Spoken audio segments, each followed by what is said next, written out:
long after the world had been shaped, when mountains had settled and rivers had carved their paths through the land, the world entered its first quiet age. Forests grew deep and wild, oceans moved slowly against distant shores, and life spread across valleys and plains beneath the watch of the stars. Most who lived in those early centuries believed the world had simply always existed. But one being remembered its beginning. Elvar Telenor, the keeper of thought, still walked the world. He traveled as an old wanderer in worn robes, carrying a staff that held a faint golden light. The first light he had ever imagined when the universe was young. Few recognized him. To most, he was simply a quiet traveler, passing along forgotten roads. In a peaceful valley called Arhenfall, there lived a young man named Liran Valinor. Liran was the son of shepherds and had grown up among green hills and cold mountain winds. His life should have been simple, yet from childhood, strange dreams followed him. He dreamed of distant lands he had never seen, ruined towers buried beneath the earth, ancient forests older than memory, and storms gathering over faraway mountains. Sometimes he dreamed of something else as well, a tall, dark figure standing at the edge of the world, watching in silence as if waiting for something to begin. These dreams never faded like ordinary dreams. They returned again and again, growing clearer each year, until Liran began to understand they were not dreams at all. They were warnings. One winter night, the visions became impossible to ignore. Drawn by something he could not explain, Liran left his village and followed the pull of the dreams into the mountains. After hours of climbing through snow and stone, he reached a place where ancient ruins stood beneath the stars. Broken towers and shattered walls from a time no one remembered. A small fire burned between the fallen stones, and beside it sat an old traveler. The man looked up calmly as Liran approached, his eyes carrying a quiet depth, as if he had watched centuries pass. "You followed the dreams," the old man said. Liran nodded slowly. "I needed to understand them."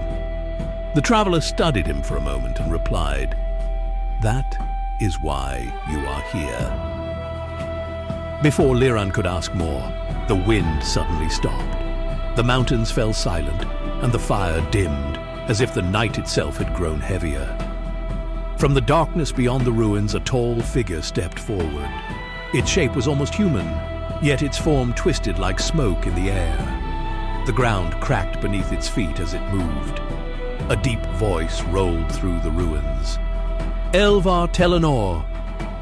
The old traveler rose slowly and lifted his staff, its golden light growing brighter. Across the broken stones stood Varkhûl, the unraveler, his dark form towering in the night, his eyes glowing faintly like dying embers. "So you still wander your fragile creation," Varkhûl said.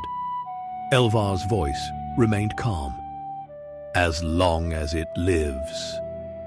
Varkhûl turned his gaze toward Liran, and the air itself seemed to tighten. "And now you bring mortals into our struggle." Elvar answered, "Not into ours, into the world's." The unraveler studied Liran carefully, and the young man felt a cold pressure inside his thoughts, as if something was searching his mind. After a moment, Varkhûl spoke again. "Interesting. He can hear it." Liran forced himself to ask, "Hear what?" Elvar answered gently, "The thoughts of the world." Varkhûl gave a low laugh. "Then you have found your first watcher." The dark being looked directly at Liran. "Remember this, dreamer. I cannot break the world by force, but every mind holds cracks where shadows can grow." With that, Varkhûl stepped backward into the darkness until his form disappeared into the night. When the wind returned and the fire brightened again, Liran turned to the old traveler. "You are Elvar, the one from the old legends." Elvar nodded. "The same." Liran's voice was quiet. "Why do I see these dreams?" Elvar rested both hands on his staff. "When I created this world, I bound most of my power into its laws, so the world could grow freely. Because of that, I cannot stand everywhere or watch every mind. Varkhûl spreads slowly through fear, doubt and hatred inside living thoughts. But your mind can sense when those shadows appear. The dreams you see are the world warning you."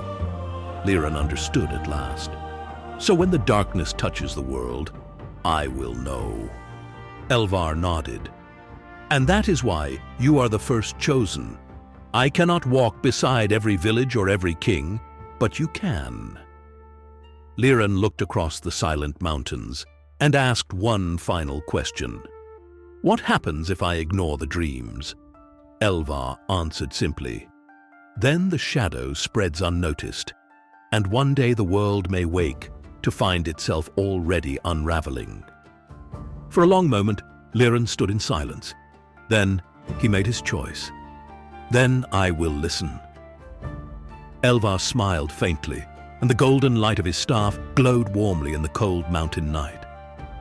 "Then the world has its first guardian."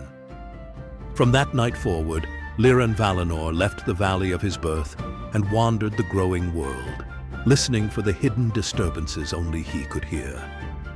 And in the ages that followed, the oldest legends would remember him as the first chosen, the first mortal who could sense the quiet war between creation and unmaking, and the first who chose to stand between the world and the shadow of Varkhûl, the Unraveler.